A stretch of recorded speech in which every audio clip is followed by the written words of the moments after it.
전도서 9장. 내가 이 모든 것을 생각하고 나서 결론을 내리기는 의인들과 지혜로운 사람들과 그들이 하는 일은 모두 하나님의 손에 달려 있고 그 누구도 자기 앞에 놓인 것이 사랑인지 미움인지 알지 못한다는 것이다.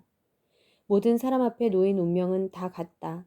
의인이나 악인이나 선한 사람이나 나쁜 사람이나 정결한 사람이나 부정한 사람이나 희생 제물을 드리는 사람이나 드리지 않는 사람이나 다 마찬가지다. 선한 사람도 똑같고 나쁜 사람도 똑같고 맹세하는 사람도 똑같고 두려운 마음에 맹세하지 못하는 사람도 똑같다. 이것은 해 아래에서 일어나는 모든 일들 가운데 악한 것이다. 모든 사람의 운명이 다 같으니 곧 사람들은 마음이 악으로 가득 차서 미친 듯이 살아가다가 결국 죽은 사람들에게로 돌아가는 것이다. 무엇이든 살아있는 쪽에 끼어 있으면 소망이 있으니 비록 개라도 살아있으면 죽은 사자보다 낫다. 산 사람은 자기가 죽을 것을 알지만 죽은 사람은 아무것도 모른다. 죽은 사람들은 더 받을 상도 없고 그들에 대한 기억도 사라져버린다. 죽은 사람들에게는 사랑이나 미움이나 질투도 이제 사라져버렸으니 해 아래에서 일어나는 어떤 일에도 그들이 참여할 수 없을 것이다. 너는 가서 기쁨으로 네 음식을 먹고 즐거운 마음으로 네 포도주를 마셔라. 하나님이 내 일을 기쁘게 받으셨으니 말이다. 너는 항상 흰 옷을 입고 머리에는 기름을 발라라. 허무한 생애 동안 하나님께서 해 아래에서 내게 주신 허무한 일생 동안 네 사랑하는 아내와 즐겁게 살아라. 이것이 이 생에서 네 몫이요. 내가 해 아래에서 열심히 일한 것에 대한 몫이다. 무엇이든지 네 손으로 할 만한 일을 찾으면 온 힘을 다해 하여라.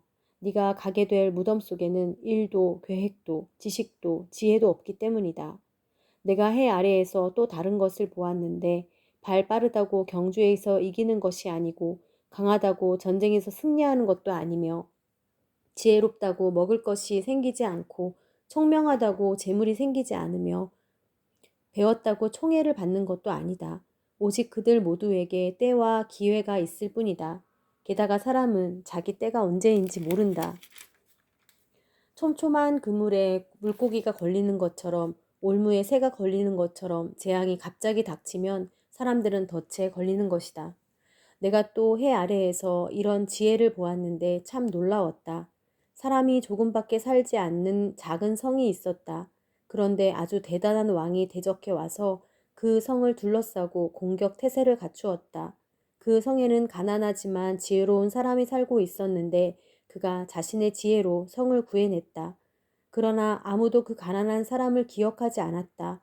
그때 나는 지혜가 힘보다 낫기는 한데 가난하면 무시만 당하고 말이 먹혀 들어가지 않는구나 했다. 어리석은 사람의 외침보다는 지혜로운 사람들의 조용한 말에 더욱 귀 기울여야 한다. 지혜가 전쟁의 무기보다 낫다. 그러나 죄인 한 사람이 많은 좋은 것들을 망치게도 한다. 10장. 죽은 파리가 향유에 썩은 냄새가 나게 하듯이 하찮은 어리석은 짓 하나가 지혜와 명예를 망가뜨린다. 지혜로운 사람의 마음은 바른 쪽으로 쏠리지만 어리석은 사람의 마음은 그릇된 쪽으로 치우친다. 어리석은 사람은 자기가 얼마나 바보인지를 길 가다가도 모두에게 드러낸다. 만약 통치자가 네게 화를 내거든 네가 있던 자리를 떠나지 마라. 가만히 있으면 크게 상한 감정을 진정시킨다. 내가 해 아래에서 통치자의 실수와 관련된 또 한 가지 악을 보았는데 그것은 어리석은 사람을 높이 앉히고 부자를 낮은 자리에 앉힌다는 것이다. 종들이 말을 타고 앉았고 왕자들이 종들처럼 두 발로 걸어가는 것을 내가 보았다. 구덩이를 파는 사람은 거기에 빠질 것이요 벽을 허무는 사람은 뱀에게 물릴 것이다. 돌을 캐는 사람은 그 돌에 치일 것이요 통나무를 쪼개는 사람은 그것 때문에 위험을 당할 것이다. 도끼가 무디고 날이 날카롭지 못하면 힘이 더 들게 마련이다. 그러나 지혜는 일의 능률을 올려준다. 주문을 걸기도 전에 뱀에게 물리면 마술사가 무슨 소용이 있겠는가. 지혜로운 사람의 입에서 나오는 말은 은혜롭지만 어리석은 사람의 입술은 그 자신을 삼키고 만다. 어리석은 사람의 입에서 나오는 말은 처음에는 어리석은 것이더니 결국에는 사악하고 미친 소리로 끝난다. 어리석은 사람은 말이 많다. 사람은 모름지기 앞으로 닥칠 일을 모른다. 죽은 후에 일어날 일을 누가 그에게 말해주겠는가? 어리석은 사람들의 수고는 자신을 피곤하게 할 뿐이다. 그는 성으로 가는 길도 알지 못하기 때문이다. 왕이 어린아이이며 고관들이 아침부터 잔치를 벌이는 나라여 네게 재앙이 있을 것이다. 고결한 사람이 왕이 되고 고관들이 쾌락을 위해서가 아니라 생존을 위해서 제때에 먹는 나라여 네게는 복이 있다. 사람이 게으르면 들보가 내려앉고 그 손이 게으르면 지붕이 샌다. 잔치는 웃으려고 베푸는 것이다. 포도주는 즐거움을 주나 돈은 모든 것을 해결해 준다. 너는 생각으로라도 왕을 저주하지 말고 침실에서라도 부자를 저주하지 마라. 공중의 새가 네 말을 실어 나를 것이요 날개 있는 것들이 네가 한 말을 전할 것이다. 11장 네 빵을 물 위에 던져라. 여러 날 후에 네가 다시 찾게 될 것이다. 그 땅에 어떤 재앙이 닥칠지 알지 못하니 7, 8 몫으로 나누어 두어라. 구름에 물이 가득하면 비가 돼 땅에 쏟아진다. 나무가 남쪽으로 쓰러지든 북쪽으로 쓰러지든 쓰러진 곳에 그대로 놓여 있는 법이다. 바람이 어디로 불지 살피다가는 심지 못할 것이요 구름만 쳐다보다가는 거두지 못할 것이다. 네가 바람이 어디서 오는지 알지 못하고 임신한 여인의 뱃속에서 태아의 뼈들이 어떻게 자라는지 알지 못하는 것처럼 모든 것을 지으신 하나님의 일도 알지 못한다. 아침에 씨를 뿌리고 저녁에 네 손을 거두지 마라. 이는 이것이 싹틀지 저것이 싹틀지 아니면 둘 다 잘 자랄지 모르기 때문이다. 빛은 참으로 달콤하며 눈으로 해를 보는 것은 기분 좋은 일이다. 사람이 오래 살려면 다 즐겁게 누리도록 하여라. 그러나 어두운 날도 많을 것이니 그 날들도 기억하도록 하여라. 앞으로 닥칠 일은 다 허무하다. 청년이여, 네 젊음을 즐거워하여라. 네 젊은 시절을 마음으로 기뻐하여라. 네 마음이 가는 대로 내 눈에 보이는 대로 따라가거라. 다만 이 모든 것들에 하나님의 심판이 있다는 것을 알아라. 그러므로 네 마음에서 근심을 떨어내고 네 몸에서 악을 떨쳐버려라. 어린 시절과 젊은 시절은 허무한 것이다. 12장 젊은 시절에 너는 네 창조자를 기억하여라. 고통의 날들이 닥치기 전에 인생에 낙이 없다라고 할 때가 오기 전에 해와 빛과 달과 별들이 어두워지기 전에 비 온 후에 다시 먹구름이 끼기 전에 그렇게 하여라.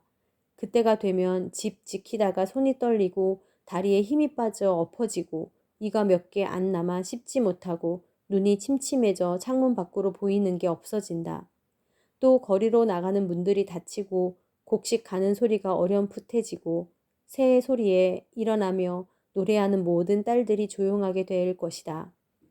또 모든 곳을 두려워하게 되고 길에 나다니기조차 무서워하며 머리 위에는 허옇게 꽃이 피고 메뚜기도 짐이 되며 욕망이 더는 일어나지 않을 그때가 되면 사람은 자신의 영원한 고향으로 가고 조문객들이 슬퍼하며 거리를 다니게 될 것이다. 그분을 기억하여라. 은줄이 끊어지기 전에, 금 대접이 부서지기 전에, 물 항아리가 샘 곁에서 깨어지기 전에, 우물가의 도르래가 부서지기 전에, 육체가 본래 왔던 흙으로 돌아가기 전에, 영이 그것을 주신 하나님께로 돌아가기 전에 그분을 기억하여라. 전도자가 말한다. 허무하고 허무하다. 모든 것이 허무하다. 전도자는 지혜로울 뿐 아니라 사람들에게 지식을 가르쳤으며 묵상하고 연구해 많은 잠언을 정리했습니다. 전도자가 연구에 합당한 말들을 찾아냈으니 그가 기록한 것은 올바른 것이고 진리의 말씀입니다. 지혜로운 사람의 말은 찌르는 막대기 같고 회중의 선생님들이 단단히 박은 목과 같습니다. 이 모두가 한 목자에게서 받은 것입니다. 내 아들아, 이것들 외에도 더 훈계를 받도록 하여라. 책은 아무리 많이 써도 끝이 없고 연구를 많이 하는 것은 몸을 지치게 한다. 모든 것의 결론은 이것이다. 하나님을 경외하고 그분의 계명을 지켜라. 이것이 사람의 본분이다. 하나님께서는 선악간의 모든 행위를 그 숨은 일까지도 낱낱이 심판하신다.